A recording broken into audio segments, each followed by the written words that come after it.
রাজামলে কোথা থেকে রাজ্য পরিচালনা করা হতো জানেন কি? ত্রিপুরার রাজধানী প্রথম কোথায় ছিল, তার ঐতিহ্য কি জানেন কি? উদয়পুর রাজবাড়ি নিয়ে রবীন্দ্রনাথের সেই রাজস্বী উপন্যাস কিভাবে কিসের পরিপ্রেক্ষিতে তৈরি করেন তিনি? রাজস্বী উপন্যাস তৈরি করতে এবং উদয়পুরের ইতিহাস জানতে রবীন্দ্রনাথ কি নিজে এসেছিলেন উদয়পুরে? নমস্কার বন্ধুরা, স্বাগত জানাই আপনাদের আরও একটি ইনফরমেটিভ ব্লগে। তো আজকের এই ব্লগটিতে আমরা আলোচনা করব উদয়পুর রাজবাড়ির কিছু জানা ও অজানা তথ্য। গোমতী নদীর তীরে গড়ে উঠেছে ঐতিহ্যের শহর উদয়পুর। শহরটি বলা যায় বনেদিয়ানায় ঠাসা, তাই তো শহরটির ঐতিহ্য অনেক। রাজ্যের পুরাতন রাজধানী বর্তমান উদয়পুর তথা তৎকালীন রাঙামাটি। শহর থেকে পূর্ব দিকে প্রস্থান করে গোমতীর উপর সেতু পেরিয়ে রাজনগরে আছে সেই রাজবাড়ি। বলা হতো তৎকালীন সময়ে এই রাজবাড়ি থেকেই রাজ্য শাসন করতেন রাজা। আর এই ভুবনেশ্বরী মন্দির তথা রাজবাড়ির ইতিহাস প্রায় 300-350 বছর পুরনো। সালটা 1660 থেকে 1675 খ্রিস্টাব্দ হবে।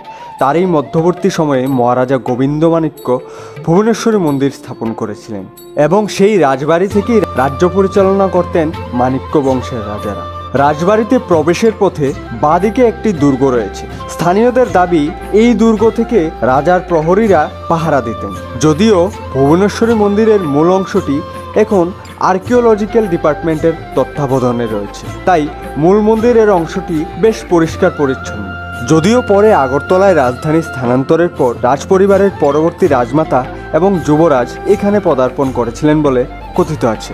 কবিগুরু রবীন্দ্রনাথ ঠাকুরকে নিয়ে এক আত্মার আত্মকথা জড়িয়ে আছে এই ভুবনেশ্বরী মন্দির ও রাজবাড়ি নিয়ে। কবিগুরুর কালজয়ী নাটক বিসর্জন এবং উপন্যাস রাজর্ষি এই স্থানকে ঘিরেই রচিত। কথিত আছে একটা সময় এই স্থানে পশু উৎসর্গ সমেত নর উৎসর্গও হতো।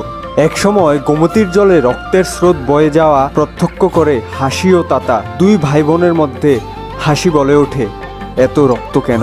একদিন মন্দির থেকে আসা রক্তের স্রোত যখন নদীতে যাচ্ছিল, তখন ছোট্ট হাসি হাত দিয়ে মুছে মহারাজা গোবিন্দমাণিক্যের কানে প্রশ্ন ছুঁড়েছিল, এত রক্ত কেন?